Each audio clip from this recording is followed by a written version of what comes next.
ছেলেটা হাবিবি মাদ্রাসায় দিয়েছো, ভাবির অবস্থা এমন কেন? ওই সময় বলে, মাওলানা সাহেব তোমাদের জ্বালায় বাইরে বার হওয়া যায় না। ও মাওলানা, আমি সব সময় দেখি বাজারের মানুষের কে একটু হক নাই। ধরে বলে নাউযুবিল্লাহ। আছে না এরকম পার্টি?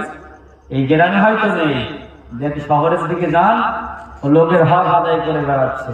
রাসূল বললেন, আদ-দাউসু লা ইয়াদখুলুল জান্নাহ, দাউস ব্যক্তি কোনোদিন জান্নাতে যাবে না। ও মেয়েটাই তো আপনি নষ্ট করেছেন, নষ্ট করেছেন। পর্দার ভিতরে রাখুন, পর্দার ভিতরে রাখুন।